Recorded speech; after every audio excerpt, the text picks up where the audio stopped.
To order, Monday, September 26, 2016, at 6:30 p.m. Please rise for the Pledge of Allegiance. I pledge allegiance to the flag of the United States of America and to the republic for which it stands, one nation, under God, indivisible, with liberty and justice for all.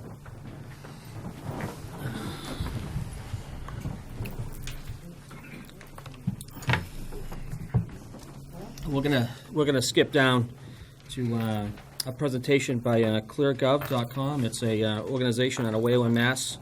that you'll see when he presents this ClearGov online, how Templeton actually reflects and how it can benefit our community. With all due, Chris, whenever you're ready.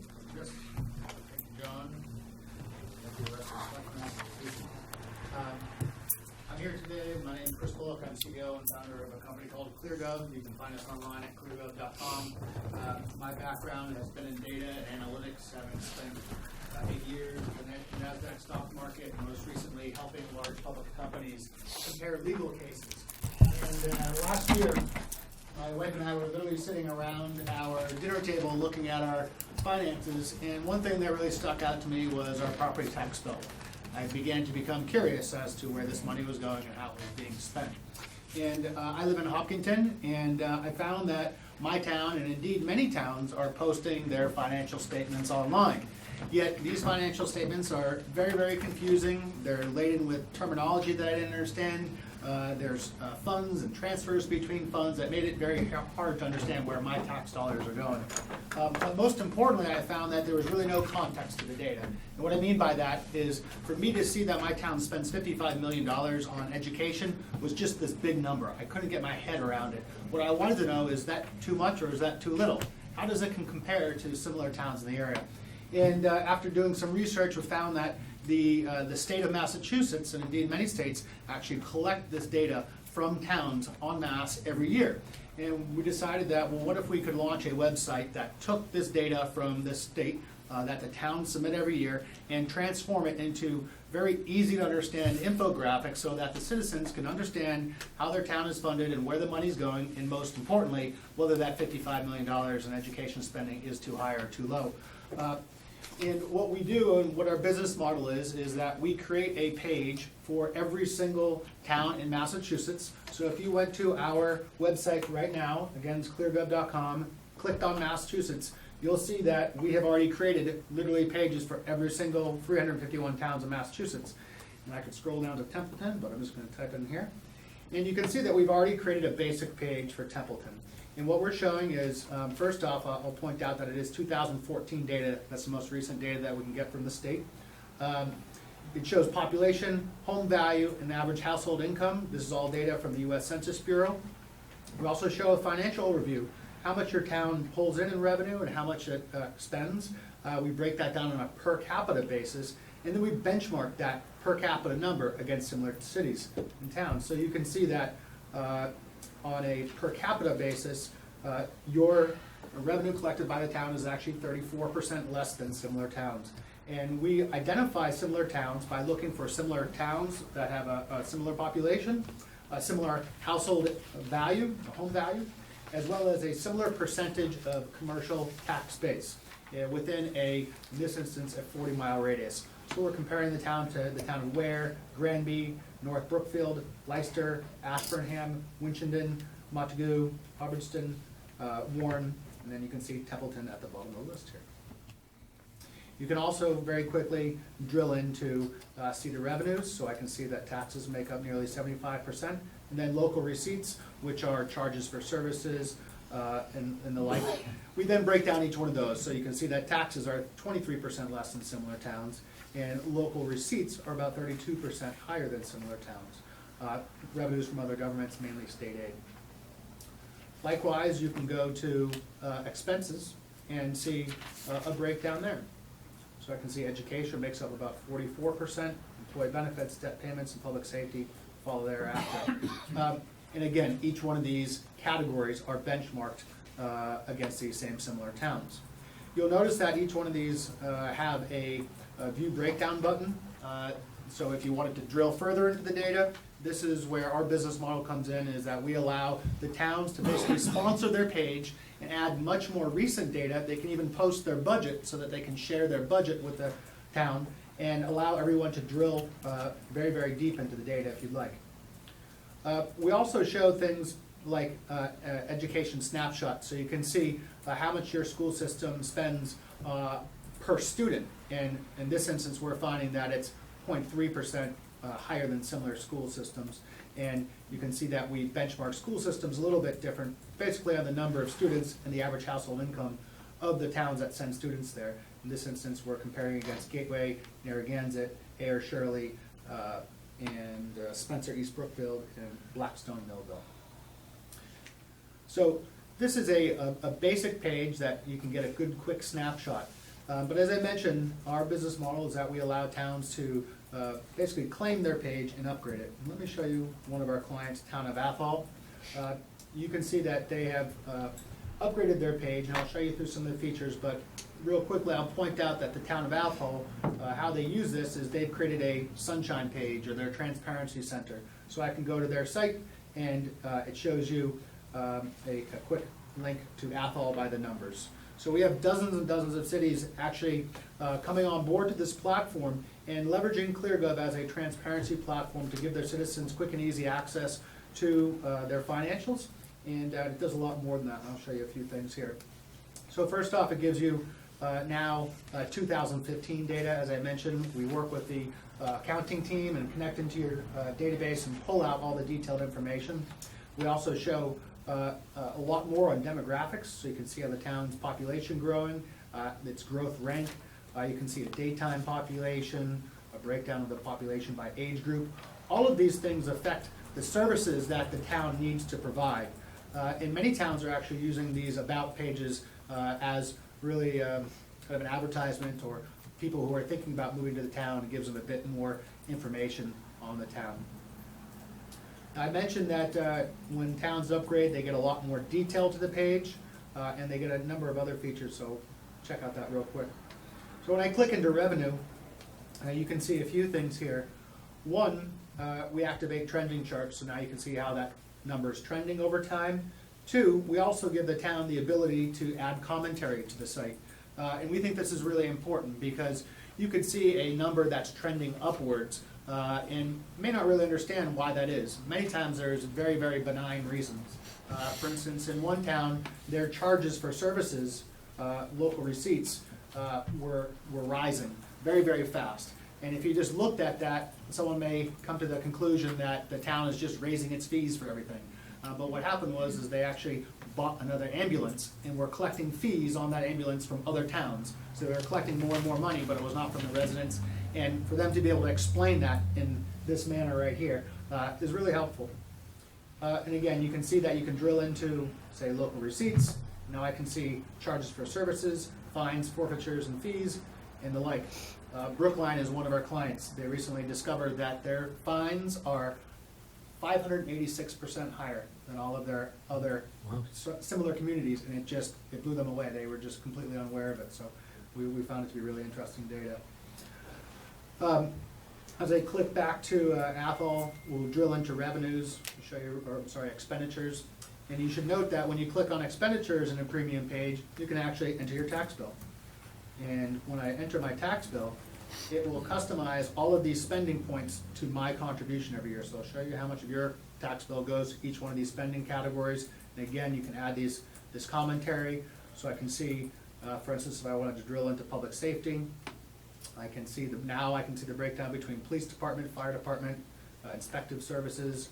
And for each one of these, I can actually drill into. I can see the police department's budget now, salaries and overtime making up 91% of that.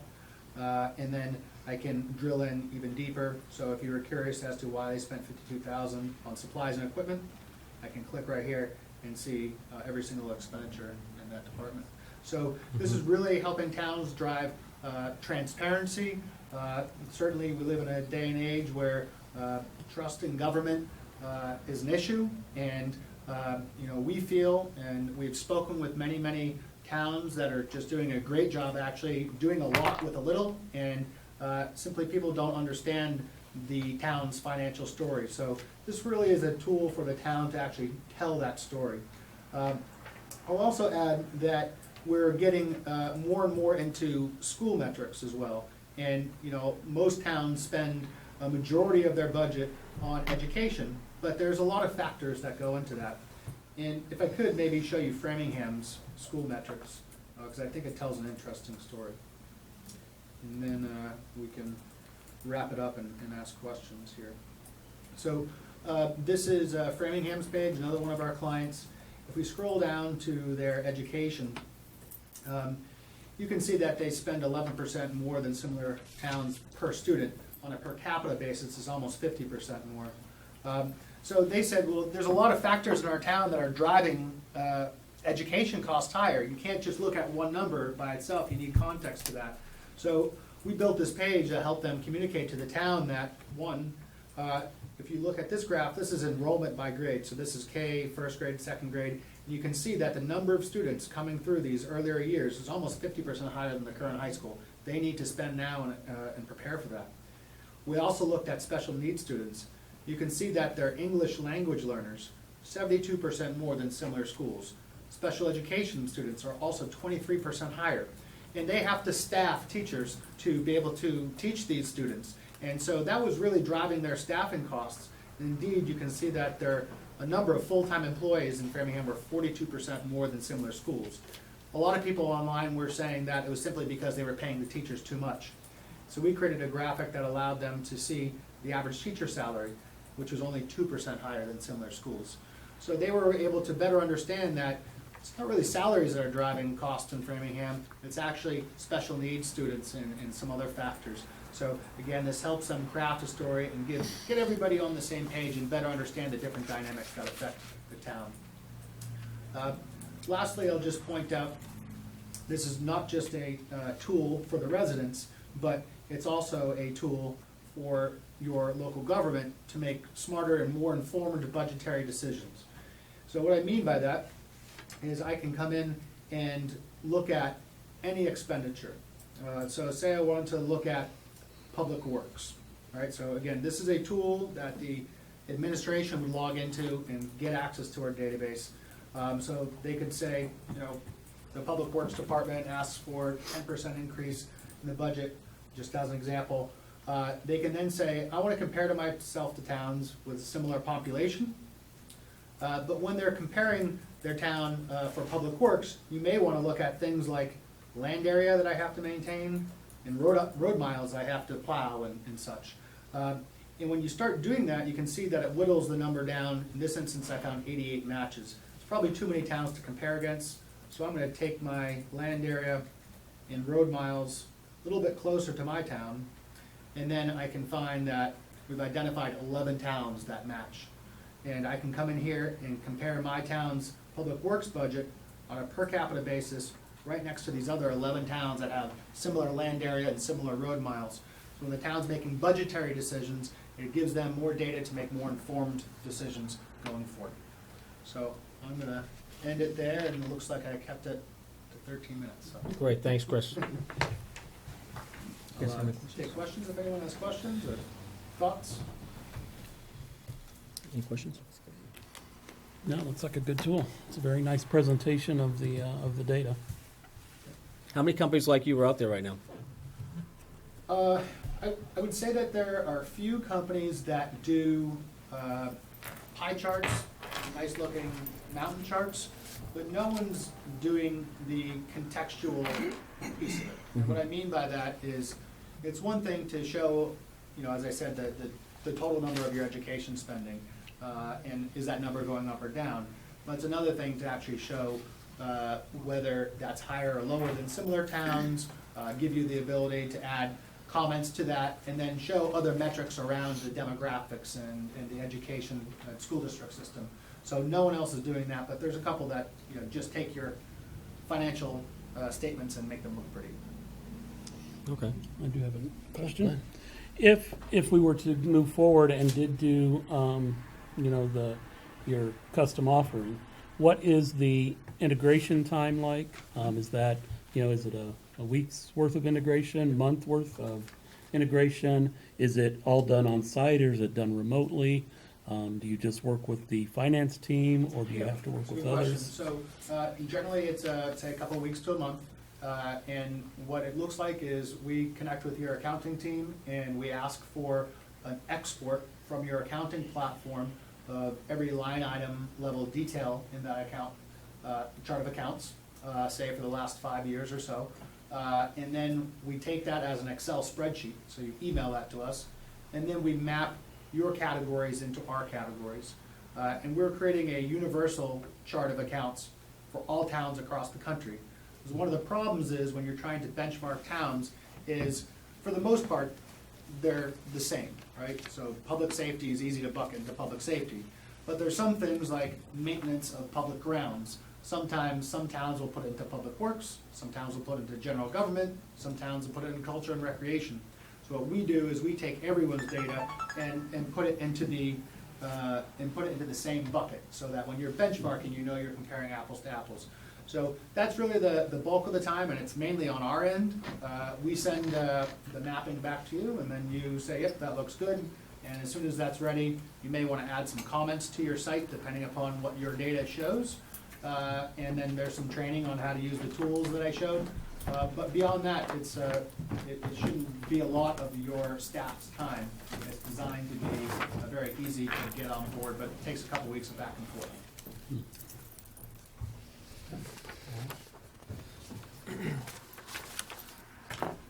So there'll be a setup fee? No setup fee, we just have a flat annual fee. It's based upon the size of the town, actually the size of the town's budget, so that Templeton's not paying the same as Boston. We proposed a flat annual fee of $3,500 per year. And again, that's no setup fee, no user charges. We just like to keep everything very, very simple. We would love it if everybody in the town administration used the back office tools. We don't charge per user. Okay. Great. Any other questions? Chris, thank you very much for coming. I really appreciate it. Thank you. Thanks so much for We'll be having in me. touch. Great, thank you.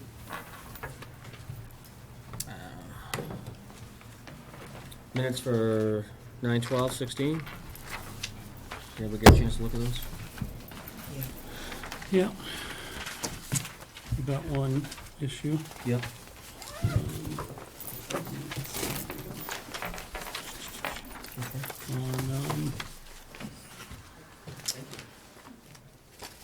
On the third page, Yep. first paragraph, it says that I made the motion and also seconded the motion.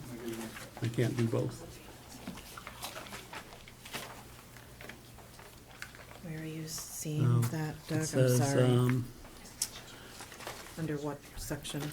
on the third page, this section, it says, Mr. Morrison made a motion to appoint interim town administrator Carter Terenzini to the Montechusett Regional Planning I see. Committee until his contract in term, and that I seconded the motion, so, You can do both. you don't think you can. We'll go back and look at the Can we fix that? I'll Yes. video to fix forget that. who did That'll that. be That's the great. only error I saw. So we'll table that till the next meeting. Thanks for catching that.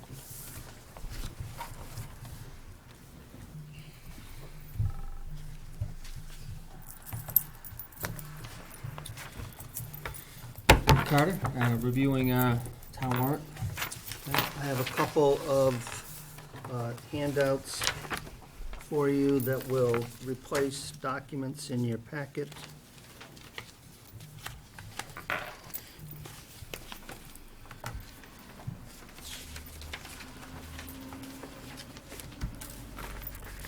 So not this one.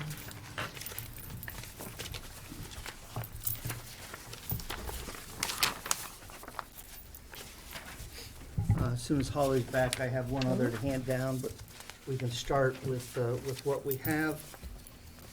I'll walk you through these and explain to you the difference between the philosophy that I follow and that town council follows. Article 1 is consistent since the first draft. This relates to late bills from the sewer department and authorization to pay those. There's a 9/10 votes required, and I don't know how you want to do this, Mr. Chairman, whether you want the board to act on each article as I go through it, or whether you want me to go through them all and then come back Yeah, we can act on each article. for discussion. We can probably act on each article.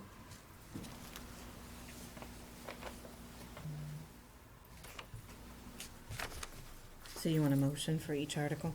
If that's the board's pleasure, I have not been through this with you before, so I don't know how you I think process before that we you just normally just follow. approved it once it was done. Yeah. Okay. There's so many. Sure. In that case, I'll move on to Article 2.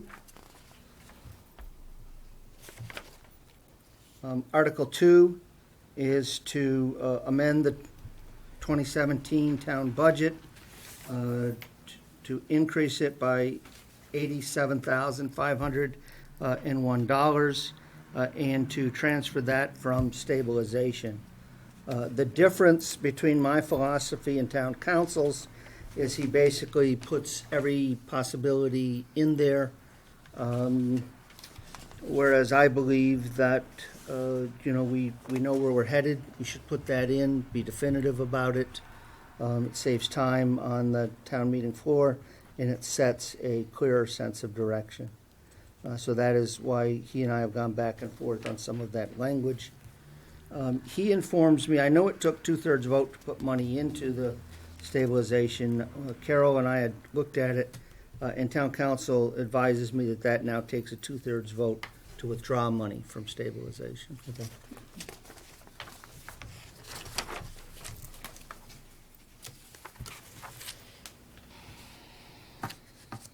Article 3 are amendments to the fiscal 2017 operating budget. That's the Excel spreadsheet I'll walk you through in a moment. The difference primarily between town council's philosophy and mine, which he and I discussed, is I believe we should know our numbers going in and lay out the path. He, again, had done everything very, very flexible, very, very loose. My own opinion is that that simply leads to greater debate and confusion. But I did promise him that I would make you aware of that. With that, I'd like to turn to the Excel spreadsheet that I distributed to you.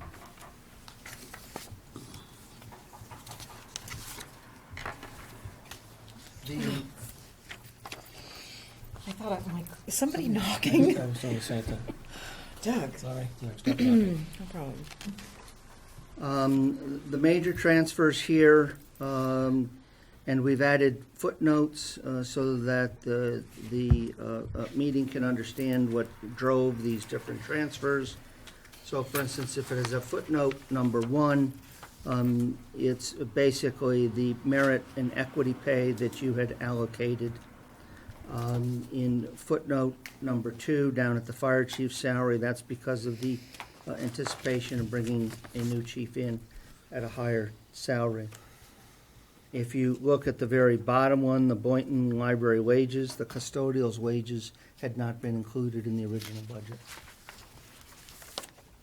So although you're transferring a total of 31,000, about 5,000, almost 16%, is simply either a math error originally, or something happened in budget preparation that the custodial wages at the library were not included.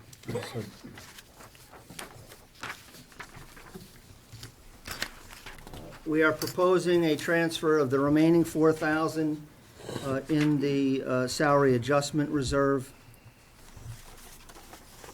to be used for an increase in office expenses. We think that the advertising and some of the other things that you'll incur over the course of this year will be the advertising for the position of town administrator, which can run $1,500, give or take, by itself. And then normally, and I don't know, you'll have a final decision to make on that. Normally, the initial round of interviews is done at the applicant's expense, and the second round, should you have a second round, is often reimbursed by the prospective employer. We're proposing the transfer of $5,500 out of the town administrator's salary into the personnel administrative expenses, and footnote 5 tells you that that's the additional expense of the more in-depth search, and that's the difference in your contract with UMass, the difference between $8,500 and $14,000. With Collins. Yes. The town accountant certification, and this is with her concurrence and blessing, if you will. Your accounting software support, the bill actually is more than was budgeted. And we believe that by the time we're done with the audit, field trips to them, production of research and the like, that the town accountant's expenses could be stressed by the end of the year. Your unemployment compensation insurance fund appears to be under budgeted. You're burning about $1,000 a week. I know that there's some hope that that rate will go down. Unfortunately, it doesn't go down until January 1. And you would go from a 1.7 currently, I believe. We don't know how long that's going to drop, but it's certainly not dropping to zero. Right. We've put $10,000 in as a transfer, thinking that that's going to get us until the annual town meeting, at which point town meeting can do some transfers, or you can use the authority that the board has. And then we can give you a better handle on that once we get that new calculated rate somewhere's January 1, give or take. And we're tapping the town vehicle fuel. Bad news for those of us who own oil stocks, good news for those of us who are buying, fuel, heating fuel and gasoline. Council on Aging Director needs to be augmented with what we think is $9,500 in the salary account. Unfortunately, let me just strike that.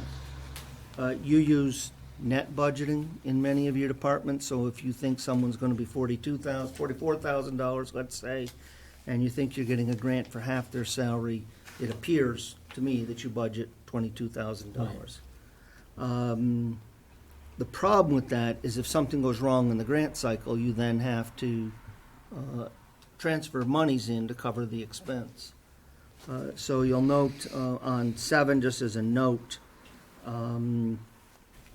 that we're going to recommend when you move to your FY18 budget that you move to gross budgeting. Carry the full expense of the activity in the operating budget, and then carry the full amount of the grant that you anticipate in your revenues. And then if something goes wrong, it just washes through the revenues throughout the course of the year. Gives you some time to adjust.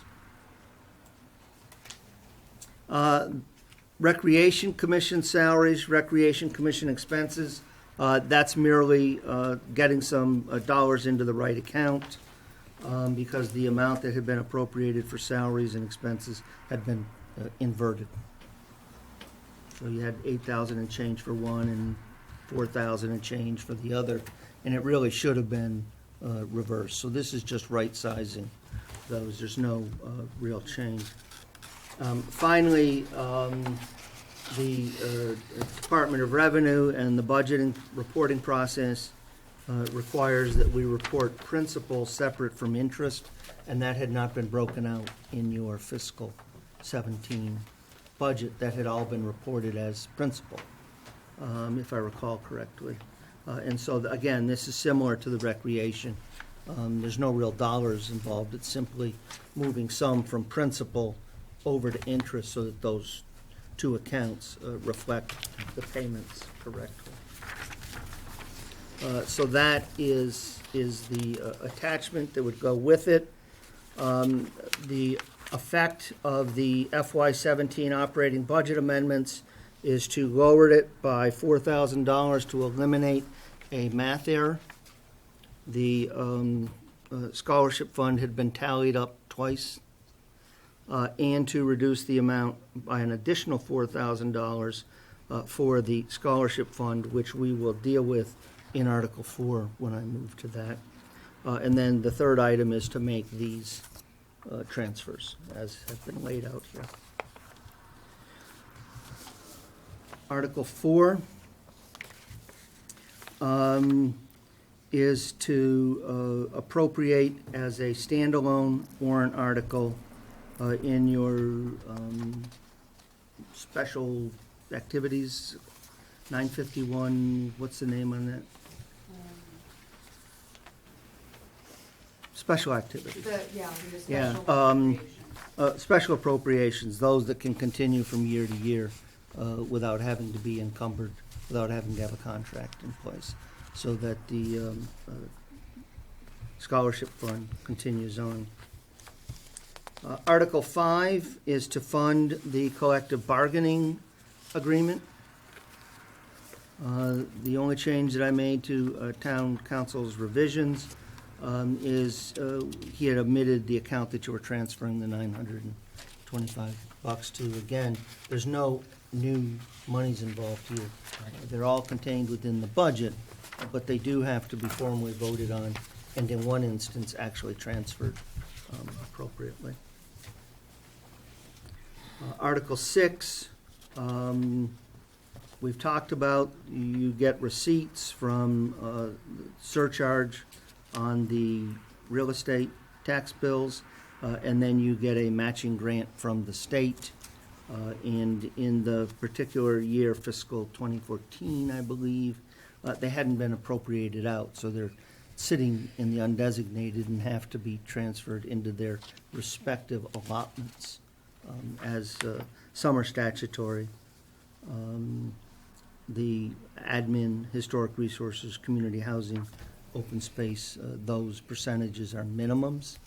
And then with the unbudgeted reserve that we've established to hold this as a holding account, you can then supplement any one of those three areas above out of the unbudgeted reserve to whatever extent the community wants to do.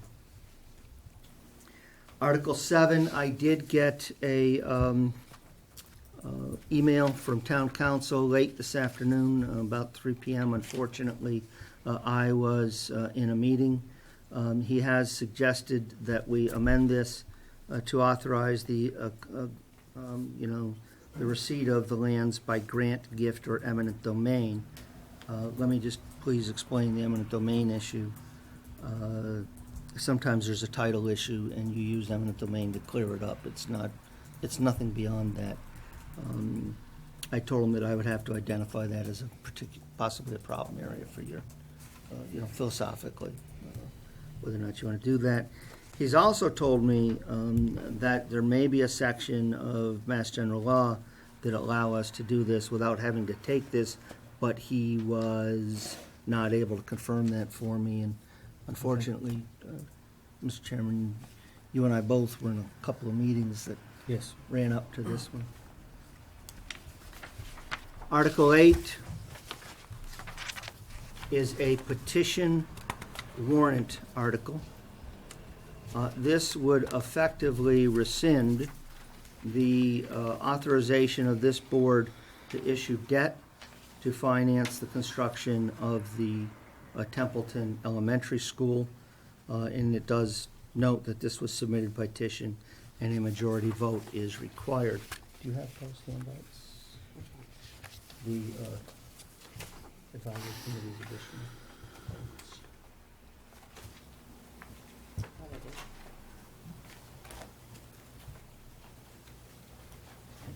I think I gave them to them. Okay.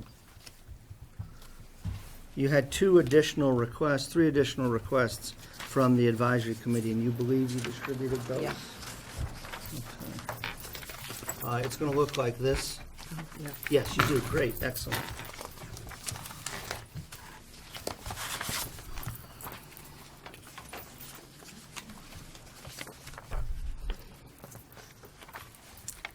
You have a request from the advisory committee to amend Article 4, Section 1 of the bylaws, which would amend their eligibility to be on the insurance committee.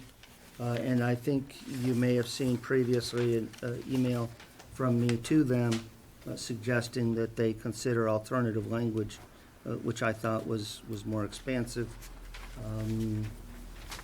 But this request stands as submitted. The second request from the Advisory Budget Committee is on the following page, which is to move the town meeting. This would amend the bylaws, Article 2, Section 2. This would be to move the annual town meeting to the second Tuesday in May. They made a third request, which is replicated by the citizens petition, word for word, in which I advised the chairman that the citizens petition would take precedence over this request. So, Mr. Chairman, I'd be happy to answer any questions, take any revisions from you. And then depending upon where the board is, I would have a suggested motion that would get us forward over the next day or two.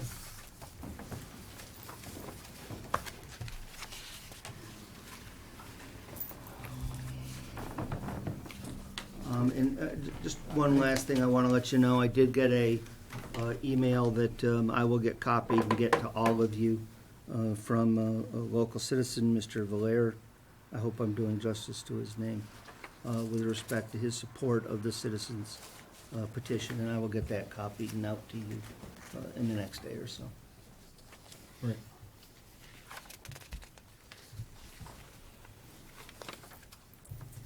So, can I just ask Carter a You sure question, can, yes, Mr. of Chairman? course.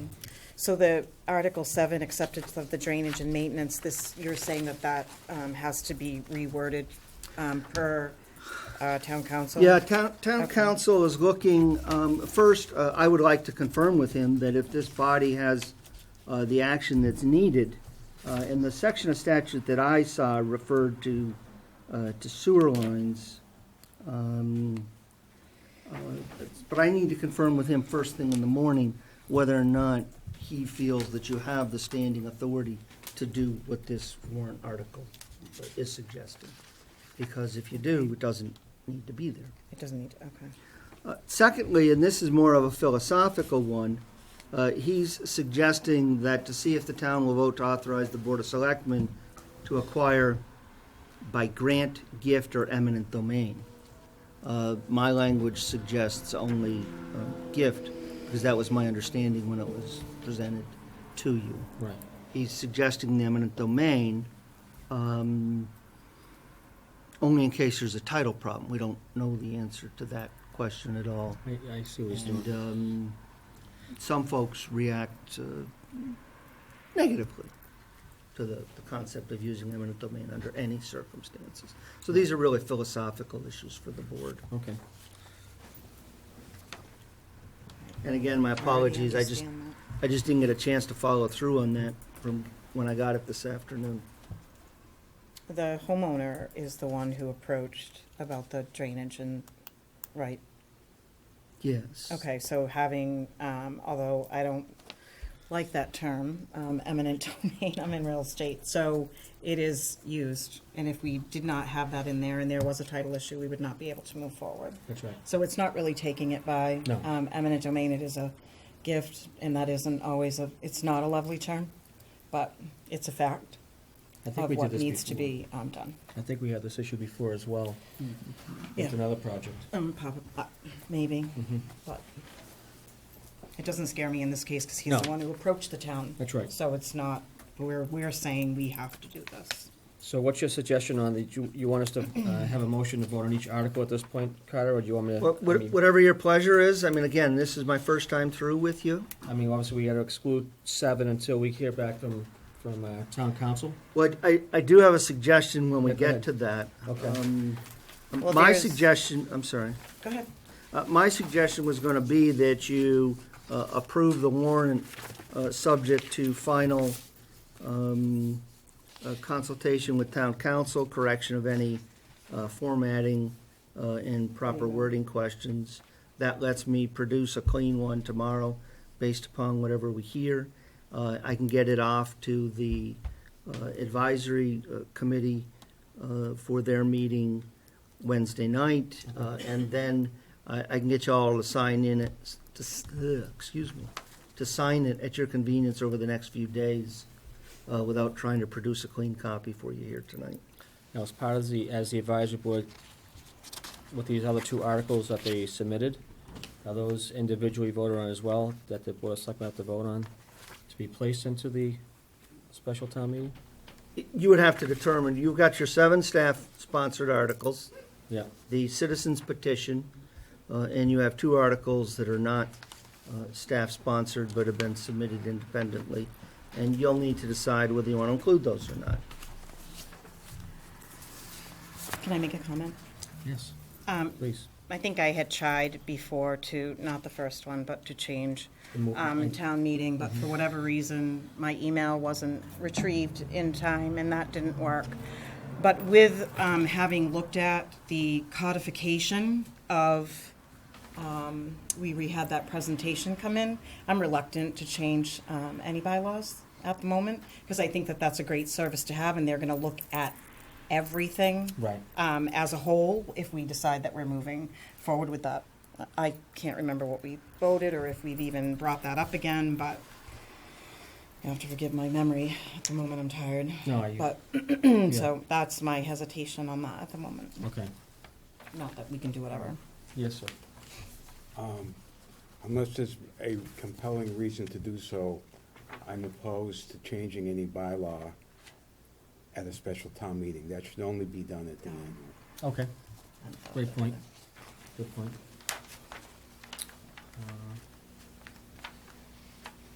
So as far as the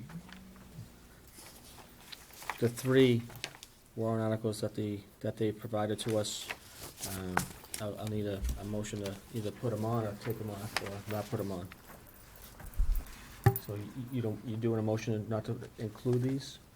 I don't think we necessarily have to do that. We can just approve the warrant as presented by Carter, and that takes care of that. Well, I don't know, I'd like to get a roll call vote on the 3 articles that the advisory committee has submitted, that will not be, that, obviously, you don't want them on the All right. town meeting. If you could All right, take- I move to exclude from the special town meeting warrant the articles as provided by the advisory board. Okay, I have a motion, do I have a second? Second. I have double seconds. Seconded too. Any other discussion?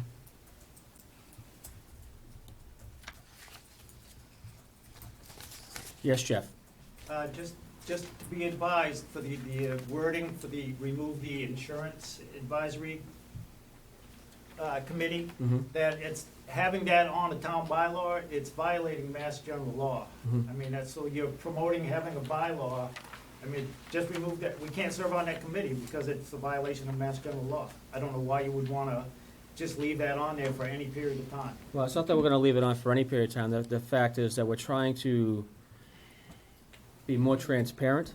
So we're trying to utilize organizations outside Templeton to come in to help us through the process of these bylaw changes, because based on what I saw, there should be multiple bylaw changes based on the fact that some of them were written back in 1960, 1970s, and nothing's been changed since.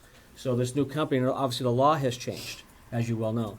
So to start just mimicking and changing them at a will, let's wait for this company to come in, look at all our bylaws potentially, because I mean, I like that program as well, and obviously at the next Board of Select meeting that we brought up again, and hope we can somehow scramble the funds to utilize that service so they can, fix our bylaws and match them based up with Mass General Law for the entire thing, for the entire town. Does that make sense? I understand your point, but this is a very simple change that fixes the bylaw. I mean, you don't need a committee, you don't need a consultant to fix that. No, I know there's a lot of them that need updating and so Right. forth, but I mean, this is an example of one that. Oh, you there's don't a need few, consultant to fix it. there's a few examples I saw that we can Just two discuss. words and No, I understand. It's legal. Thank you so much. Thanks. Yes. I have a motion and a Well, going back second. to what I said. We already have a motion and a second. That was, any other discussion? I see none. John? Discussion of vote. This is the vote. Okay, I vote yes. Thank you. Julie? Yes. Diane? Yes. Doug? Yes. And I vote yes as well. Now, as far as the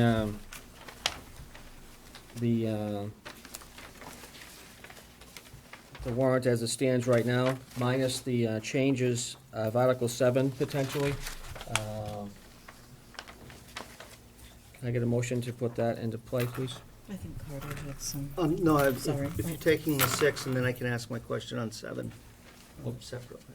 Okay. You want to do, so 7's going to be Well, fixed tomorrow? Well, yes, but I guess what I need a sense of direction from the Okay. board as to whether or not you want to add the phrases purchase and eminent domain to Well, the unfortunately, article. if there's any type of issue with the land itself, if we don't use that verbiage, then that could hold up the project, It can- unfortunately.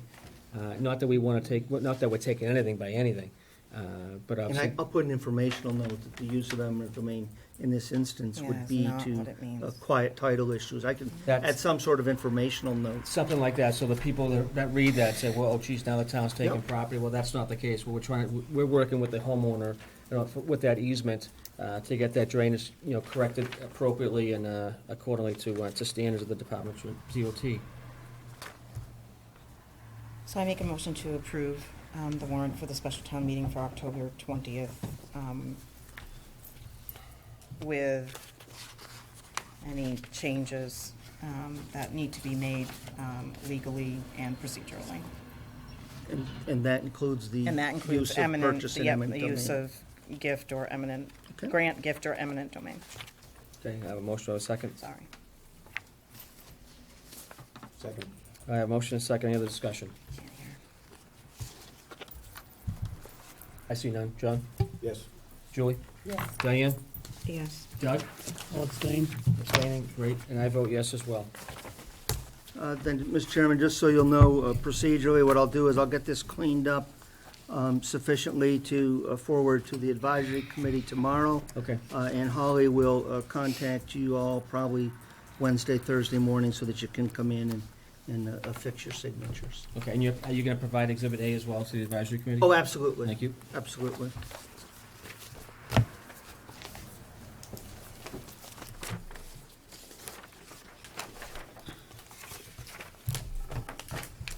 Rutted, the Community Compact IT Associate Grant.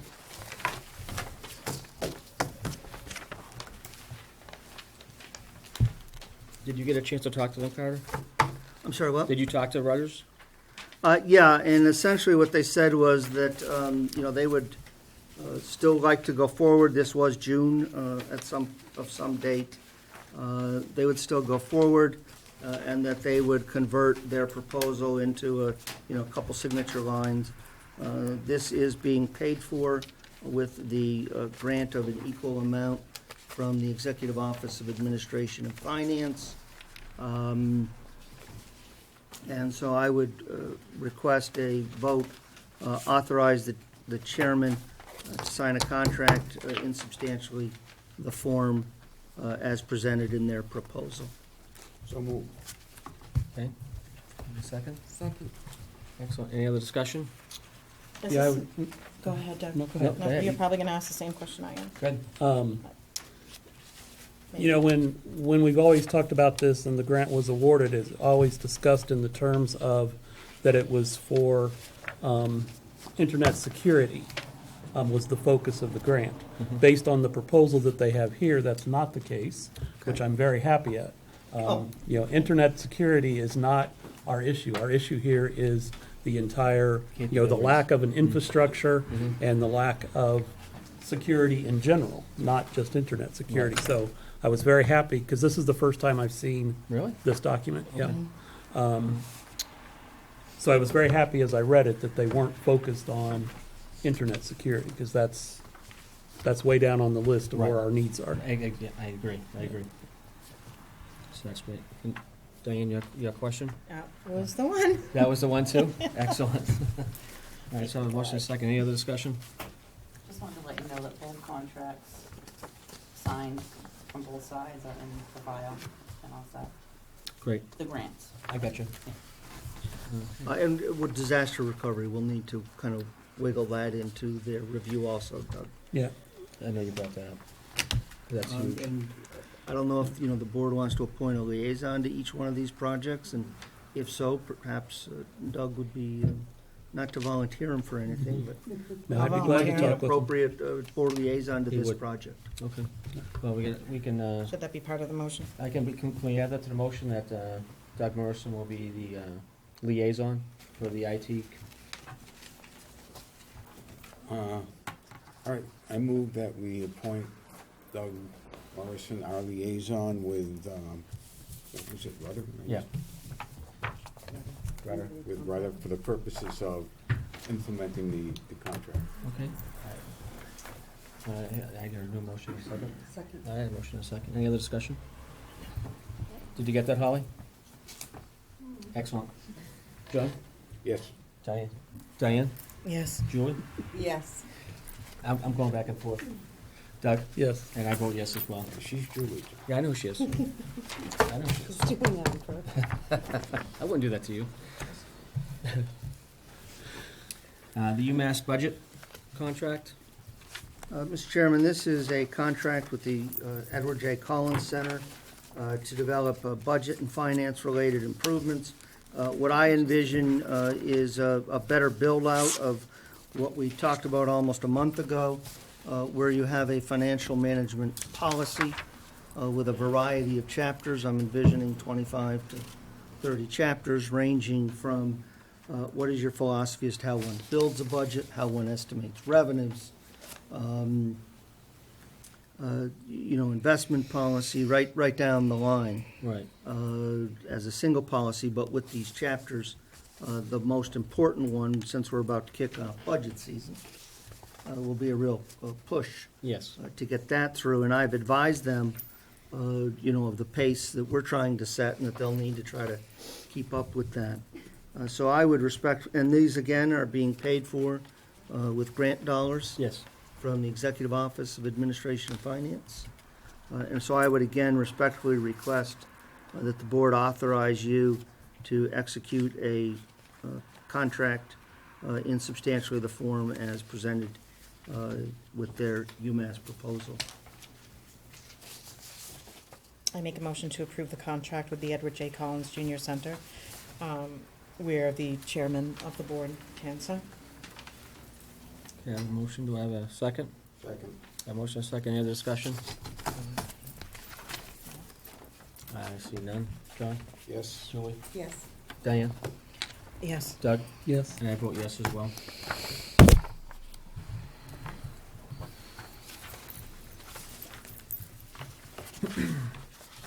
Boot drive permit? I don't think Mr. Andrews could make it tonight, but this is their standard boot drive that they hold every year. I did talk to Chief Bennett, and he has no issues with it. He said it's a long-standing tradition, and he's fine with It it. is. I make a motion that we approve the boot drive permit application for the Knights of Columbus for Saturday, October, is that an 8? Yes. I just want to make sure, from 8 a.m. to 11:30 a.m. in Templeton Center. I have a motion. Do I have a second? Second. I have a second. Any other discussion? I see none. John? Yes. Julie? Yes. Diane? Yes. Doug? Yes. And I vote yes as well. Pleasant Street Sewer Pump, loan resolution, and bond resolution for waste storage tank. I'd like to take those separately. if we Okay, can, let's do Mr. one at a Chairman. time. The Pleasant Street Sewer Pump Loan Resolution. There is approximately a $2.3 million project to replace that pump station, which has substantial maintenance problems. The town would be receiving a grant from the United States Department of Agriculture in the amount of $575,000. and the bonded indebtedness would be $1,725,000. Interest rate is not yet fixed, nor are all of the details of the bond. This bond resolution, however, allows us to get started down the path to work all of that out and bring that before you. I'll be learning a little bit as I go along, and we're going to need close cooperation and assistance from the sewer commissioners in getting this done. It is paid for out of the proceeds of the enterprise fund. Notwithstanding that, it is a general obligation debt on the part of the town and must be issued by this board. This is not the issuance of the actual debt. I need to make sure everyone understands that here tonight, but it starts the process to get a bevy of documents that you will be asked to shortly sign on a different project.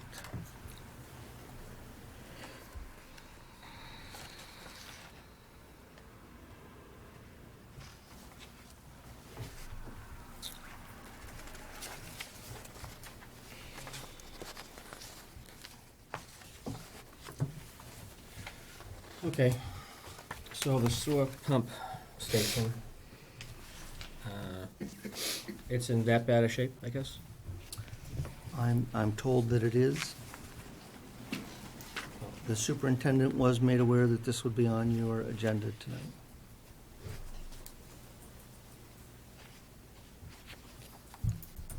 And Kent is not, did we see this before?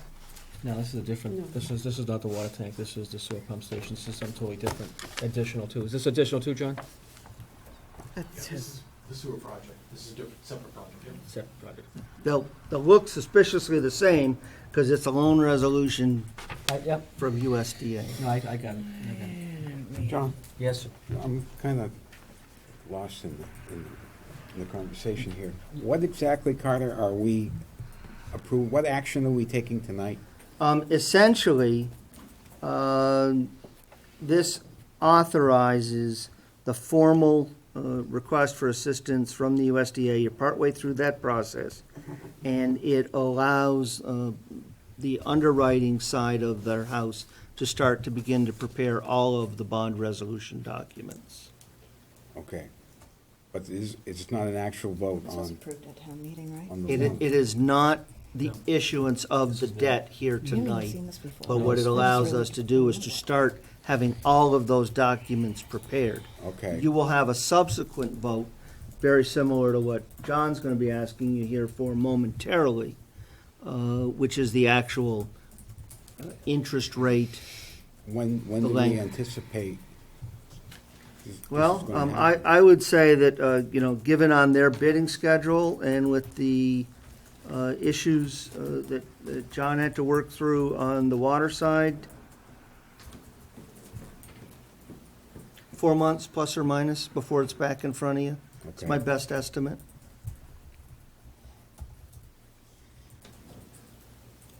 I have a question. Yes, go ahead. I mean, the concern I have here is, we've never really gotten any information, nor have we asked for, perhaps Carter knows the answer, on our debt ceiling and how that really relates. I mean, we can't just go into infinite amounts of debt. So with the debt that we have, we're already looking at the debt with the school and with the water tank, and now we add this. Are we approaching or in trouble of exceeding what our ability to take on debt is? Based upon my quick review of what you have and what you're anticipating, and remember that not all debt has to be within that state cap. You will most likely be very close to the limit after the issuance of the several authorized debt that you have. You have 4. authorized but unissued debt issues at this point. You have the police station, you have the water tank, which at the end of the day does end up on your books, the sewer pump, and the, I'm sorry, the school. The school. Now, that said, and these are not going to be large offsets, but I've also asked the staff, and we're working through with Southwest Financial, you have some authorized but unissued debt that you never issued, and that can be repealed, so that brings your numbers down. That's not going to be a big number, but it will offset it a squish. I'm sorry, I can't give you a better answer than that right now. So we're getting extremely close, though, to where we're at. And the closer we are to that ceiling, the more difficult it's going to be to get a good bond rating, I would assume. I mean, when you go to get a mortgage, if your debt-to-income ratio is too high, you don't get it. But or you don't also get have a- some things coming off over the next few years as well.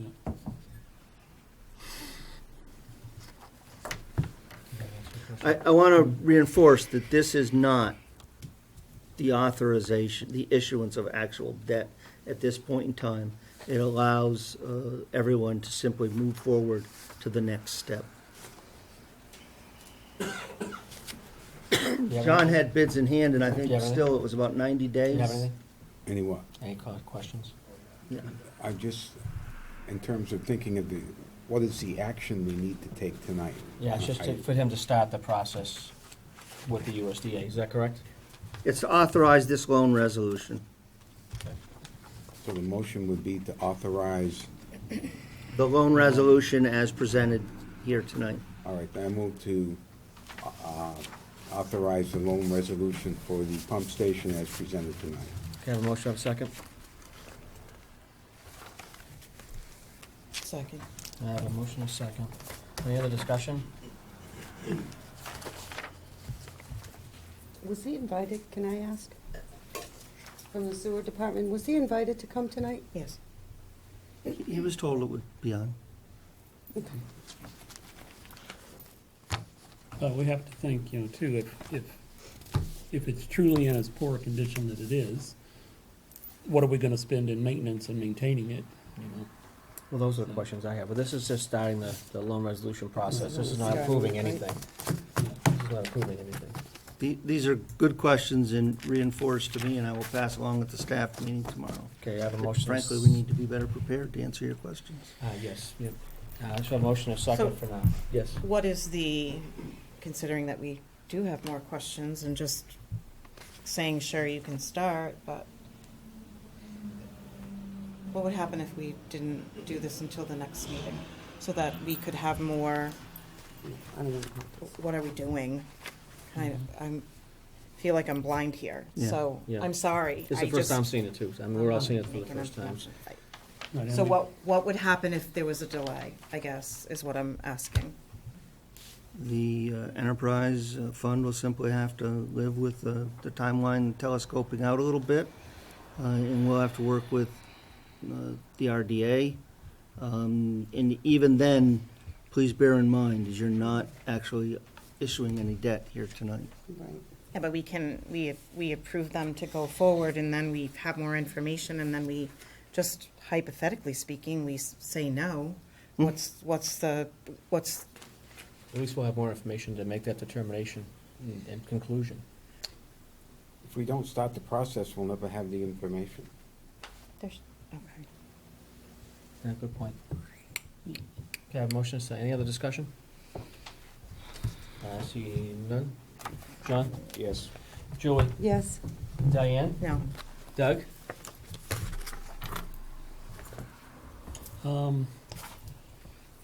being unprepared. Yeah, I'll go ahead and vote yes. Yes, I vote yes as well.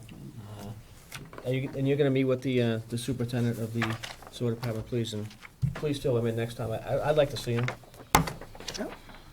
I will I impress know that that the upon- board would, I know my fellow board members would have questions specifically to that individual.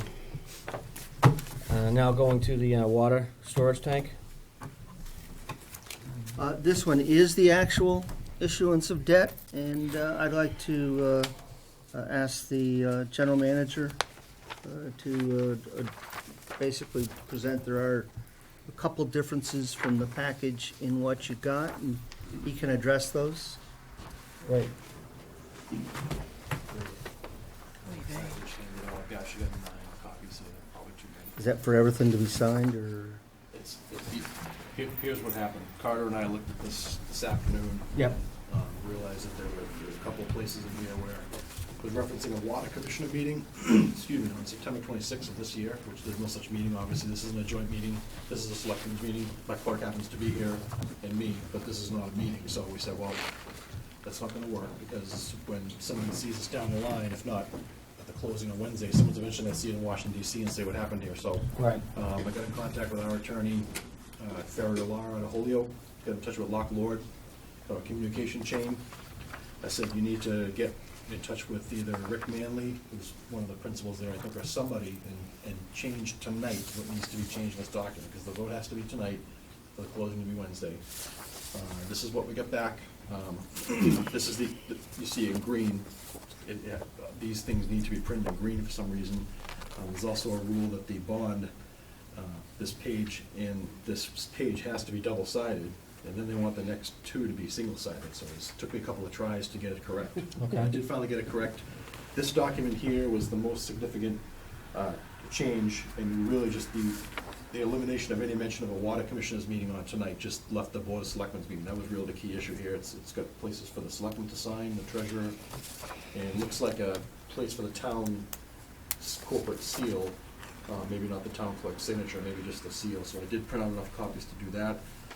When I got this email to me about 5:20 or so, and I realized there was only 5 pages in the email, and the resolution you have in front of you has a lot more than 5 pages, and I called our attorney back and I said, are you sure this is it? They said that this is what needs to be put in their package tonight, the bond resolution in green, print it out the way you do, they need to sign what they need to sign. Anything else in there that references a date that's not correct, Lock Law is actually drafting us an adoption for my board to vote on at our October meeting. He's actually already drafting it to read October blank 2016, so we'll definitely, when we have our water commissioner meeting, whether it's the first or second week of October, that'll be the first order of business. It's just it's a clarification point for the USDA. Yet another one on my long list of clarification points. So, like I said, I've got 9 copies of this here today.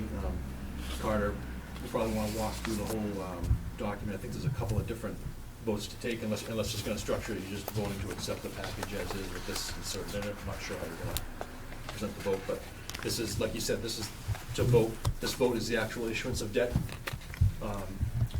What happens is USDA already has our banking information, and I've been told that if everything goes smoothly, the money's already been set aside.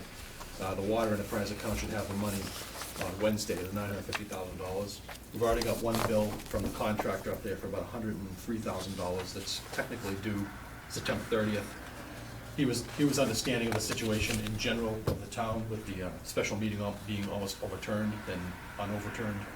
So we're getting some leeway there, but we're about to wrap up September. We've got another bill coming in 2 weeks for about $218,000, and there's no way we can cover that out of our water operating funds. If we had to, we could cover the $103,000 if we ran into a bind, but we couldn't. We absolutely could not do the next one. So this money in the water enterprise account Wednesday would be great. We can pay the contractor's first bill. A couple of weeks we can pay him the second bill, and we're off to the races. When we go through the entire balance of the $950, which won't take too long at the rate they're working, the USDA will then issue us grant funds, and that's outside of this. This bond resolution only has to do with the $950,000, because this is what's being borrowed. The other money being given, granted, we don't have to pay it back. And that's approximately $300,000. Yeah, the whole project's almost $1.25 million roughly. And we're getting about 70% lent, about 23% granted, which is, I'll take it. It's not as good as we did 10 years ago. It was more like a 65-35 split. Right. But so I did produce those copies. Lock Low is insistent on printing out a new page in white this time on the signature as to no litigation certificate. And there's not even any place on this sheet to sign. So there must have been a date on here. I don't know, maybe you saw this one, I didn't? I just don't remember a date change, but this is, Other than what we talked about this afternoon, I don't know. but like I said, there's 9 copies here. As far as who gets to keep the originals, I know that there's no statute or law that says we really need an original. If you guys need all 9 copies, that's totally fine. I just need a PDF someday. That's all for our records so we have records that the vote took place. Looks like they wanted 3 originals in the packet. Okay.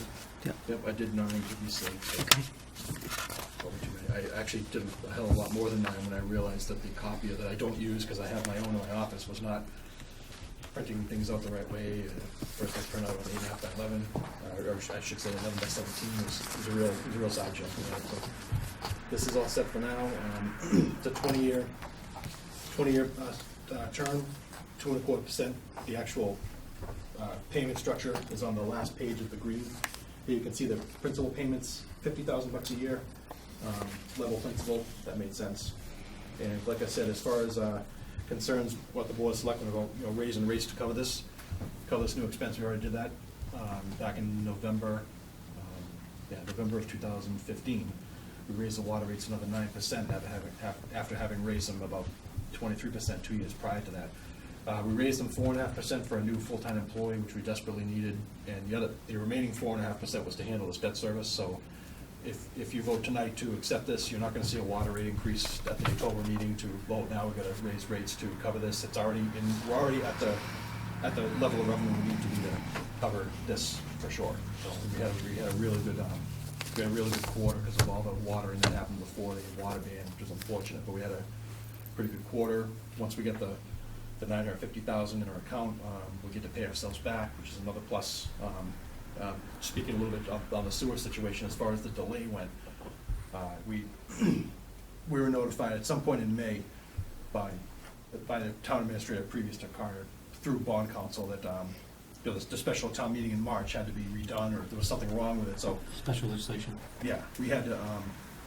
We'd already been funding this project for some time, so we've had to do that out of our own operating cash. We've had enough money to do it, but since December 2015, we've shelled out about $130,000 to tie and bond and ferret a law that was not in the budget.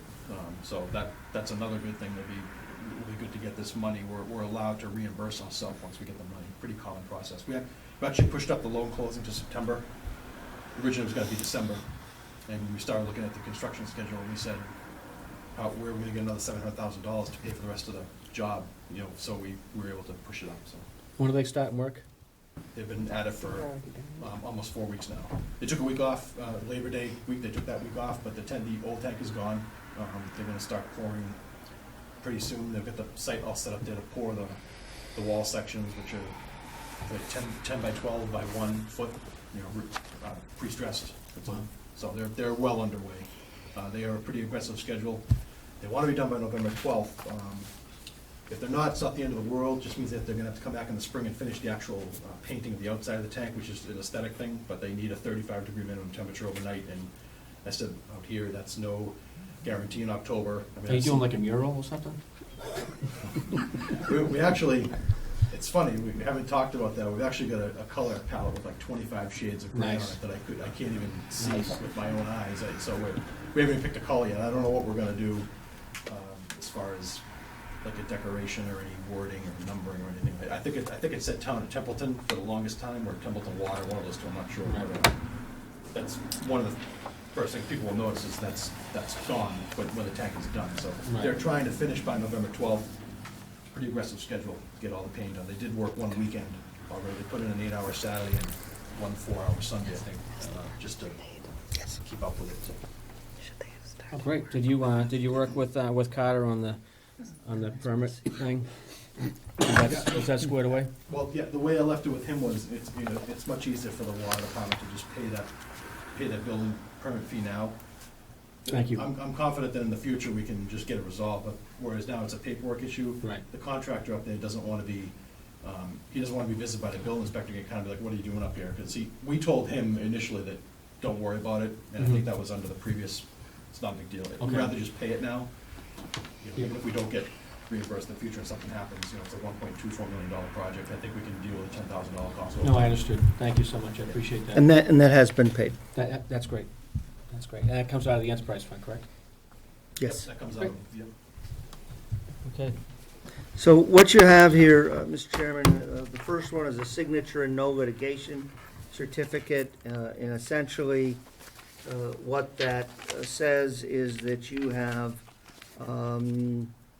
not issued any other debt to date on this, no double borrowing. That you acknowledge the grant of $289,000, and that you expect to be able to satisfy all the conditions in that grant in aid agreement. That you have conformed with, that we're within our debt limits and other limits prescribed by law or otherwise. That these are your actual signatures. That town meeting and other meetings were all carried out in accordance with the open meeting law. That there have been no proceedings to try to repeal this, and no suits related to it. That the bylaws that have been supplied to the USDA are in fact those that are in effect as of the time of this loan, and that you do not have a home rule charter which would lay out different types of obligations than working under the general laws. The next document is simply your clerk certifying that in fact when you signed the first document, there had been a vote that authorized you to sign the first document, just one signature. And we've dispensed with the vote of the Board of Water Commissioners, have we, at this point, John? Yeah. That's for the Water Commissioners in any effect.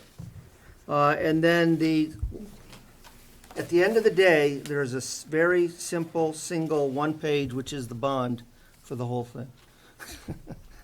2 inches of paper and then one sheet for the actual bond. Excellent. So I would respectfully request, and the amendments to these essentially were to comport the dates of the Board of Water Commissioners meeting to these documents. There's been no substantive change other than that Okay. that I noticed this afternoon. So I would respectfully suggest that the board authorize the several certificates and bond and certifications as presented here tonight in this packet. Do they need anything more specific, John? Do you need the amount and the interest rate set? Well, they are. But by doing this, yes, but do you need it in their motion? No, I don't. I didn't think so either. Okay. So all of the selectmen are signing the signature and no litigation certificate? Yes. So, So the signature and no litigation certificate has to be signed by all of the selectmen. Treasurer and town clerk will sign it in the morning. The vote of the Board of Selectmen has to be signed by the clerk. And the water storage tank bond, the single one-page document, has to be signed by everyone. Okay. Great. okay. I make a motion to approve and sign the signature and no litigation certificate by the board. The vote of the Board of Selectmen to be signed by the clerk of the Board of Selectmen. It's not ours. And for the board to sign the Town of Templeton Water Storage Tank Bond. I'll second that. I have a motion, a second. Any other discussion? I see none. Yes. Yes. Diane? Yes. Doug? Yes. I vote yes as well. John, thank you for coming in with your staff. I appreciate it. Did you have your, did you have your clerk sign his pages, so I have those as part of the package? Yeah. I'd be happy to do it. Yeah, We'll show them to come back. yeah, I would suggest you just take it out and have them Yep. sign those and bring them in so we could compile the package in the morning.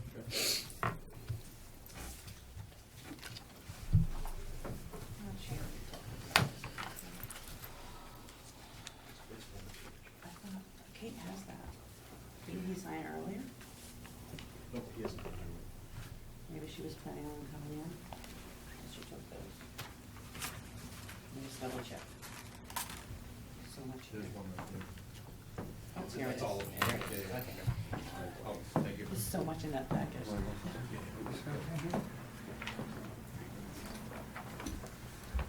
Are we all set? Yes. Discuss town administrative search committee. As we move forward with the town administrator search with the Collins Institute, UMass, it's been brought to at least my attention that we should put together a committee that's gonna review their searches and present them to this committee before they are presented to the Board of Selectmen. I just want some thoughts and some input. Yeah, I mean, the last time we discussed this, we agreed that we would do that, and that we were each to come up with a candidate for putting on the committee. That the committee would consist of 5 people, none of which would be selectmen. And that's what I recall from our last discussion of this topic. Okay. All right. If you have people, do these individuals know that they might be selected for this type of committee? Mine doesn't. Sorry. They're voluntold? I like it. They I might be, like it. no, I No, can't, I I talked can't to- voluntold this person. No, just, I just haven't Okay. had 2 seconds to really talk to him. All right. So, I think what I'd like to do is then one have a vote to establish the committee. And then, subsequently, we'll actually identify, We should do that at the next meeting. identify those, I have to but at just least make we a can note of that. identify, at least establish should the have a committee with 5 individuals, names to be determined at the next meeting for their, and I think if they're gonna be on the committee, maybe they should be here, maybe, or not, it's up to them. But at least give them the opportunity. What do you think? I think that's a good process. So I think that committee is gonna be crucial to, to Collins, it's gonna be crucial to us. And then when we finally see the final 3 candidates, I think it's gonna be beneficial. So when we make a motion to establish the committee, is it for a certain period of time? It will Or we be, just- it will terminate at the end of the hiring of the new town Do we have administrator. to like say a date now and then dissolve, like when it's over, just like open the, establish the committee and leave it at that? When they're all done, because sometimes these things can take a little The bit longer. Right. You simply discharge the committee with the thanks of a grateful community, and then that's that.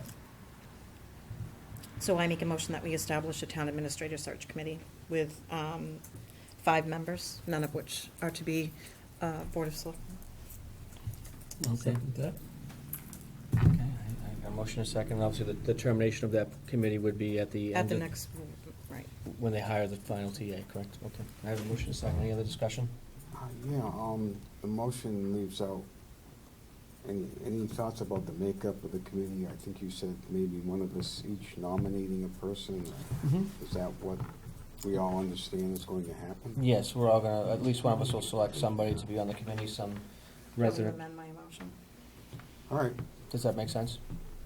It's probably about just establishing the committee at this point. yeah. How, and obviously, when we get members of the committee to, the 5 members of that committee together, so we can bring on our roles. Is that how I see it? Is that how you see it? That's how I see it. Yeah, I thought we were just supposed to ask people. That's it. And hopefully they can come forward and help the cause. And yeah, not having Board of Selectmen members on this committee, I think will help. That way, when we see the final results of the 3 town administrators, the applicants of the town administrator applicants, then it would give us a better, that way we don't have a preview look. We get to see them after the committee already does their work. I think that makes most sense. Yes, Holly? We were talking to Mary from Collins, some of the department heads. Mm-hmm. She mentioned that it was gonna be a town administrator screening committee. I don't know if you wanna just change the name of it, because what they're gonna do is screen all the applicants and then put it forward to the board, the final. Good call. Yeah, yeah, that's, Well, so it shouldn't be called a search committee, it should No, be called a screening screening committee. committee. Sorry, forgot about that. So I'm in my motion to say screening and not search. okay, I'll amend the second. okay. Motion amendment to the second. Okay, any other discussion? I see none. John? Yes. Julie? Yes. Diane? Yes. Doug? Yes. And I vote yes as well. So, next meeting, we can come with the individuals for that committee. Surplus auction, for equipment.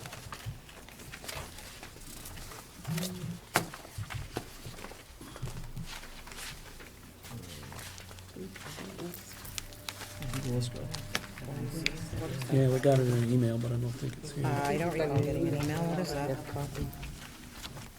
This is really a philosophical for a few moments, Mr. Okay. Chairman, more than anything else, because we don't have a formal policy on the disposition of surplus equipment, surplus items at this point in time.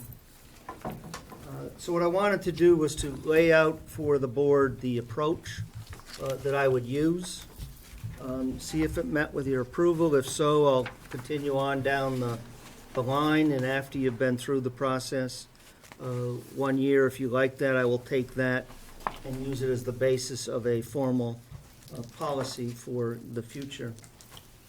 What I normally do is annually carry out an inventory of all the departments as to vehicles and/or personal property, and by that I don't mean they own it themselves, but computers, keyboards, old desks, different things like that. We then assemble that list, and that is the list of items that it starts with on the front. We put together a packet of bid materials for folks who might be interested. We assemble all of the items at the highway yard, and we conduct a public viewing for about 3 hours where anyone who's interested in the items can come and look at them. Do it on a Saturday. It costs a little bit of overtime. The reason that I now do it on a Saturday is I had some complaints at one time from citizens who felt like they had been denied the opportunity to attend the viewing because it had been done during a Monday through Friday working hours. So it costs a couple hours of overtime. They then submit all of their bids. We go through them all and make recommendations for this body and ask you to award the bids based upon the highest bidder. And then, based upon your actions, I proceed to, under your authority, issue a bill of sale, and we get the things out of there. Okay. You've got quite a backlog here. You've got well over 10 vehicles. It's consuming quite a bit of space in this building and in others. We've got some basically, portable units by the senior center. I think it would be a good thing if we can get these things cleared out. I will tell you that before it's actually advertised, we do circulate the list to all of the departments. One man's trash is another man's treasure, to see if there's anything that they want, and if so, what they want it for. And I have to make a judgment call that, yeah, that makes sense, or no, I'm just transferring a problem from one department to another. So this whole process actually takes about 60 days by the time we're all done. And I just wanted to see what you thought of it, and if you'd like me to continue to proceed, if you'd like me to do some more research and come back to you with a different approach to disposing of these surplus items.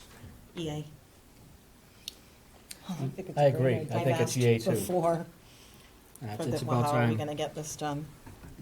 So, I yeah, mean, have all the departments been asked what surplus they have? They have, it looks that way, yeah, Okay. yeah. based on the list, Mhm. including here, what's downstairs, Yes, which the was desks, the supposed to have chairs, been yeah. done. The piano. Yeah, I think this is great. I think you should, you're on target. This went out to everyone, you know, and the enterprise funds as well. You know, and if they want to contribute something, they do, and if they don't, How about the school department? I know they put their own surplus out, I think, They have their own. but I think, I should have, but I did not okay, think to include them. I'm on the facilities committee, yeah, and Rick had put some stuff together, yeah, I saw where that. that stands, because I haven't made it to a meeting. But he had done all that, so I think that's well underway too. Yeah, because I think that's important, as well as the Do you- light and water and Do you want sewer. me to reach out to them in case there can be a You possible could speak combination? Sure. to Rick Moulton, That'd be great. the facilities director. If he has anything else out there, I mean, again, if we can come up with one policy that covers down on, you know, Templeton's surplus property, I think that would be a good move to start going forward. That way we have an outline plan of how we're gonna move forward, and how the process is gonna go, and how long it should take as like a timeline with Yep. maybe some benchmarks and suspense dates. I actually build a bid table Yep, that tells people, you know, so many days before you do this. understood. This will be a trial run. I do wish, you know, I'd started a little bit earlier I- in the year. It'll be tight, but I'd love to get that stuff out of there. Yeah, that'd be before great. winter. I mean, just moving the stuff is gonna be, that's gonna be great. So do you need anything from me on that one? I think, you know, if the minutes can just reflect the general consensus that you like the approach. Yep. And then I'll be proceeding to advertise the different items and bring you back any bid results that we receive. Great. Thank you so much. Town administrator job description that you have in front of you.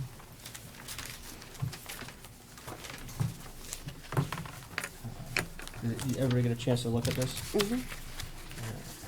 Any concerns that pump out? Or anything that needs to be altered, changed, or amended? I thought it was fine. I mean, everybody understands the way the process is, right? I mean, obviously Mhm. Collins can't really do anything without an updated job description for the town administrator. Yeah, I mean, I didn't see any glaring issues with it.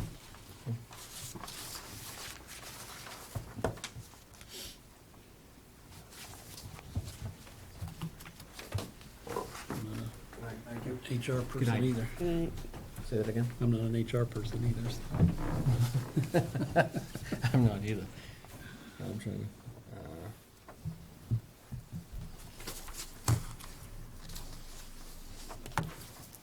I make a motion that we accept the description for the town administrator. okay, I have a motion, do I have a second? Second. I have a motion, and a second, any other discussion? Anything? I got nothing. John? Yes. Julie? Yes. Diane? Yes. Doug? Yes. And I vote yes as well. Mr. Tanzini, can you do me make sure that Collins gets a copy of this, like, Sure. tomorrow? Yep. That'd be great. You have that. So at least they have something. I'm saying sure, absolutely, you have that, right? Yeah. Thanks, I appreciate it. Okay. I'm assured we can get that out. I'm sure.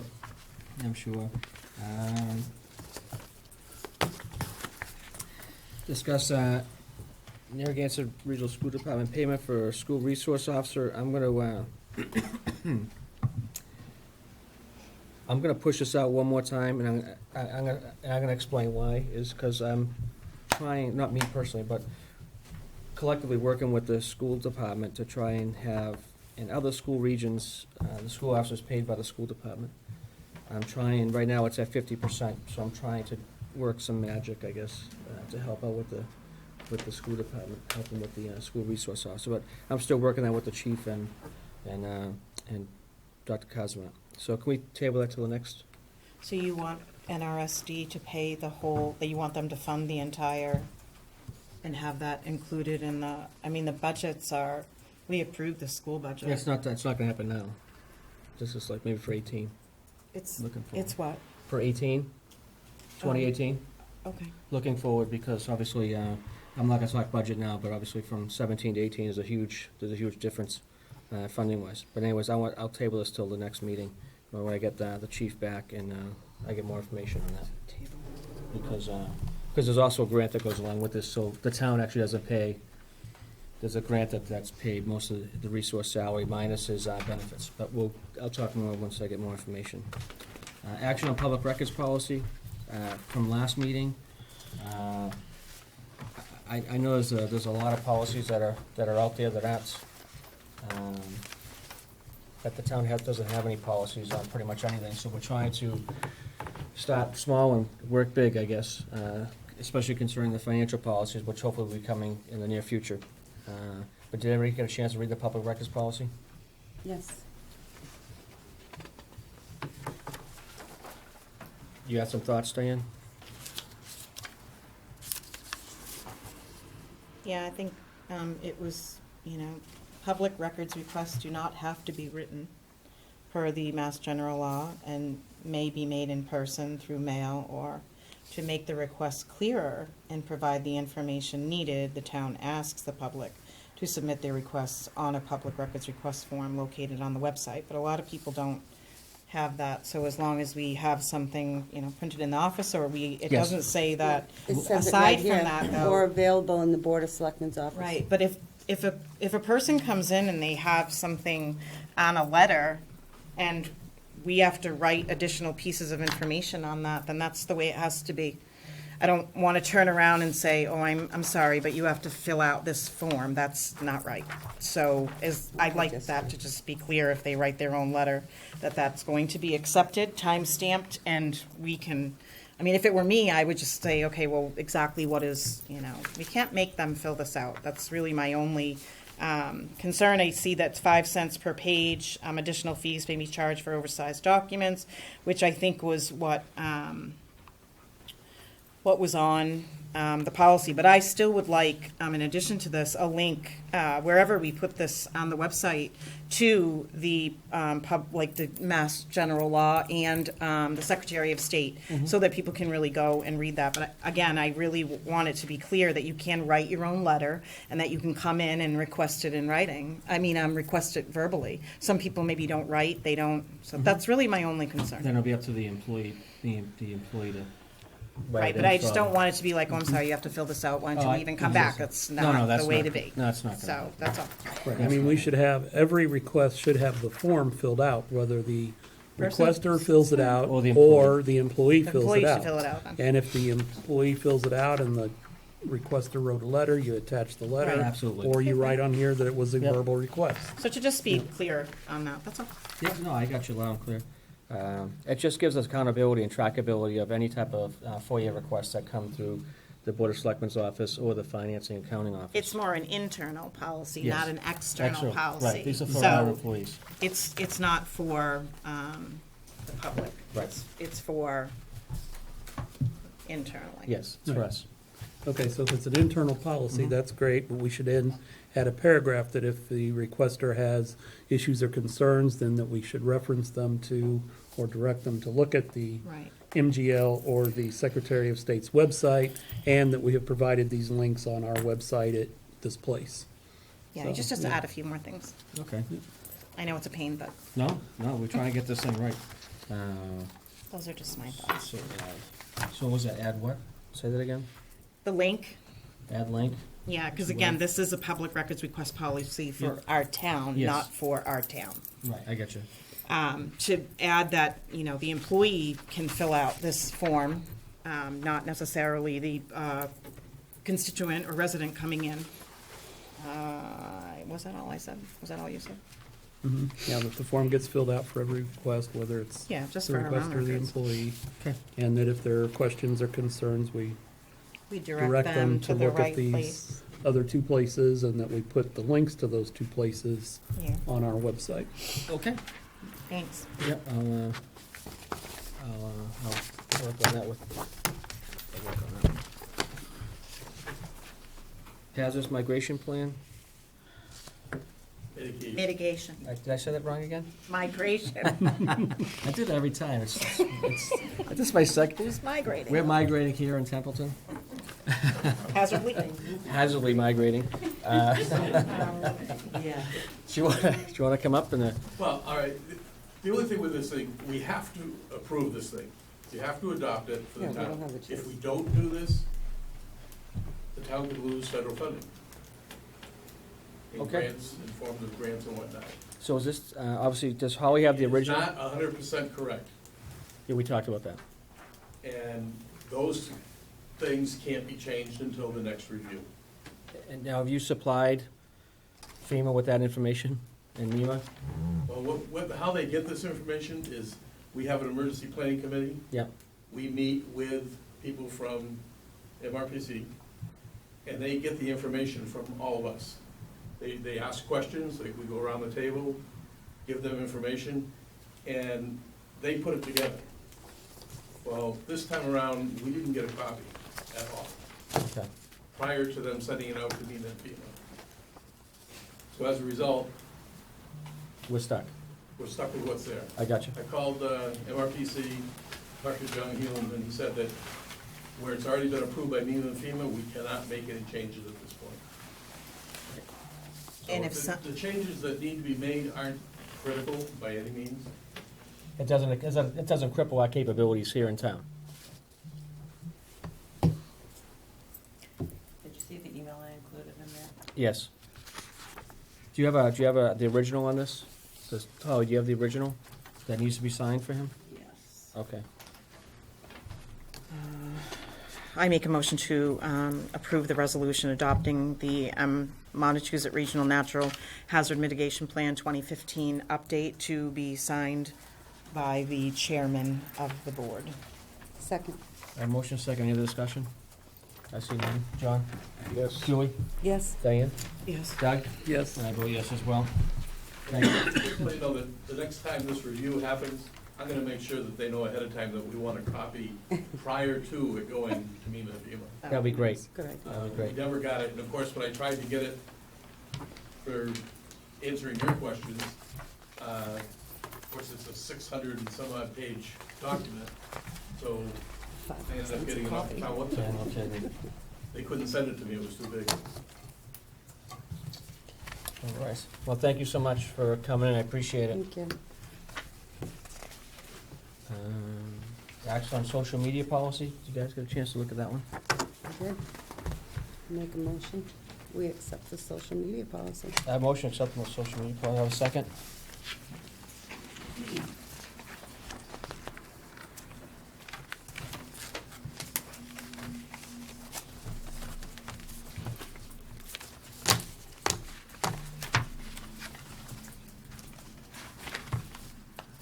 Motion, no seconds?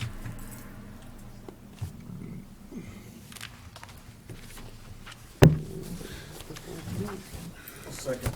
Okay, a motion and a second. Any discussion? Yeah, I think Thoughts? this is too much. It's too wordy. It's, I don't think it's clear about, I mean, social media. I don't think you should be using it at work. I don't think that you should use condescending behavior. I think this almost seems like limiting to, I'm not really sure what the full intent is. I've read it a couple of times. It's overwhelming. I'll speak from my own. I'm definitely a social media person with my business, with town business, I just put information out there along with other people that I'm aware of, but we can't limit necessarily what people get to say. Defamation of character or things that are said that are not correct or, I mean, it happens. What's the intent? You know, public records law retention. So does this mean that if I go onto the Town of Templeton's Facebook page and I write something nasty, or I'm not understanding? It's You know, basically- like we are supposed to put information out there, and are we going to designate somebody as a Facebook person, as a YouTube person, it's going to come from the Board of Selectmen? I don't think that you should use social media at work, period, unless it's Town of Templeton social media. But outside of that, like my own personal space, my own written blog, vlog, whatever the case may be, I don't really know how we can say what you can and can't do. And is this gonna be reviewed by, town council to make sure that we are not infringing upon anybody's, I mean, this is an extensive policy. So is it going to be reviewed by town council? And my thing is that, not that I wouldn't love to have this, but I would like to have fiscal policy well before I have, a social media Well, policy. we're working on that. We're starting small, working Right. big. Well, most businesses or organizations have social media policies for multitudes of reasons. Around Templeton, Police Department has a social media policy, which is really good, which a lot of the information came from them for this, along with, other communities that inputted on a social media policy, other cities and towns that did it as well. It's to deter the fact of, so we're looking for, not to degrade your employer or employment. I can give you examples where, people that have been employed that said detrimental things to, on social media, and, they've been terminated for doing such. Because you can't do that to your employer. It's just one of those things you don't do.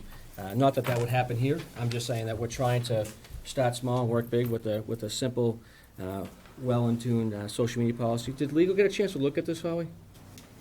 I wasn't asked to send it to him. Okay. All right. Well, this says conduct of town officials. Yeah. I personally am not paid by the town. I'm not paid by, No, you're elected by the town. You're still a right, town so they official. can recall me if I say something nasty. I wouldn't say recall you, I mean. Well, I'm just saying, in general, I don't know why a town official would be on an Take employee policy. We're elected, we don't get paid, we don't get, Nope. so I don't agree with having town official on here, number one. But, I mean, the rest of it, again, I agree with the social media policy, period. And I looked at other things too, and they were like 4 pages long, not 9 pages Yeah, we long. wanted to make sure that it was in tune for the employee, so they knew what their limits were as far as social networking, social media, and how it entails in the workplace, as well as, sometimes professionally on their own space as well, and how that affects, the town and the employment. But I do have a motion, I have a second. Any other discussion? Yes, Mike? I don't know if it was an Steve. oversight or on my part or what, but the Cable TV Advisory Committee has not seen this policy. Yeah, oh, And good thing, yeah. we are that's- starting social media pages, and they're going to be important for us, so I would ask you to take it Okay, and, at least give us a chance to look at it, because I'm sure we're gonna wanna look it over and make any suggestions. okay, sounds great, thanks, Steve. Yes, Mike? Well, 2 things. To address the individual part about it, no one's going to limit, I wouldn't think that this policy, and I haven't seen it, I've, entered into agreements before with other social media policy for government and otherwise. I wouldn't think it would infringe individuals. However, I run one of the pages for the town as a sworn member of the town for the veterans, as a veterans chairperson for their advisory board. I would think that if I was putting derogatory information through Facebook, that I would be held accountable for my actions. And the policy should then stipulate what is the left and right limit of what you can post. If I thought that I was actually getting to the point where I was being derogatory, I probably shouldn't be on there in the first place. So I think it's about what is the use of specific accounts, I think is what is at issue here. Mhm. I feel accountable when I speak, I posted something this evening about something that Governor Baker just did as lauding the state's efforts for veterans. If I put my own narrative in there and said something derogatory because I thought that the governor was going the wrong direction with something, that's not my place. I would probably hop over to my own Facebook account if I thought that I wanted to mention something like that. So I think it's a question of not individual, it's what are you saying on behalf of the town? Thank you. Thank you. Thank you. Well, I think you're right, Steve, can you amend your, so Steve gets a chance to look at that? Table it, sure. Yeah, so can you Yeah. amend your vote and Amend your that. second to table it, please? That'd be great. So we're gonna we just amended that so we're gonna table this till the next meeting. We'll get you a copy, Steve. Yeah.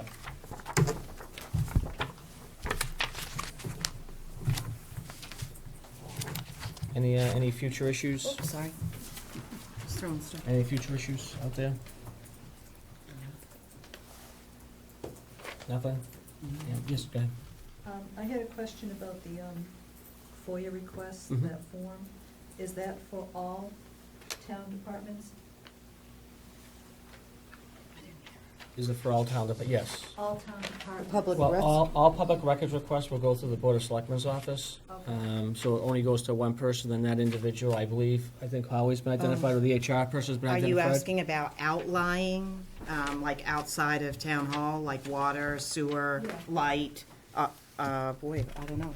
Yeah, again, Everything comes through here? everything goes to the Board of Selectmen, then we will make sure it gets to I where it didn't needs know to that. get to, either Mr. Driscoll or the sewer department, so they have ample enough time within the 10-day law to get the information back to who's ever requested. Now, in saying that, I mean, I've had this conversation with Mr. Tanzini concerning, if it's a board that has voted on something, that's requested X, Y, and Z document, as long as that said board voted on that stuff, that is not a FOIA request. That is a committee requesting documents based on something that they voted on. That is no longer a FOIA request. Now, if you come individually and you want your last 3 years' tax returns, then that would be a FOIA, a Freedom of Information Act request. And that would go to the Board of Selectmen's office. They will get it to where it needs to go and get it to the person within the 10-day period. And which to try to make things streamlined, a little bit easier, building policies to make things better. Did that answer your question? Okay. Anything else on, nothing new? Anything up here? Do we have to go into executive session, Carter? I need to request Roger. a executive session under MGL Chapter 30A, Section 21.2. I do anticipate the possibility that there may be a vote after that meeting, So we will return, potentially? potentially. Okay. I hate to leave it like that.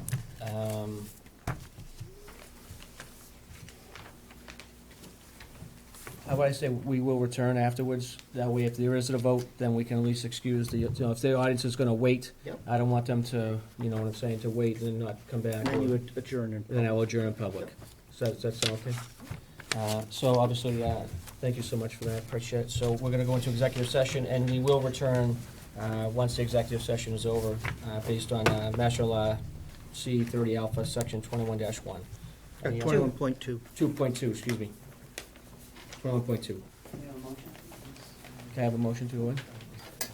Also moved. Okay, I have a motion, a second? Second. I have a motion and a second to go into executive session. Any other discussion? None? John? Yes. Julie? Yes. Diane? Doug? Yes. And I vote yes as well.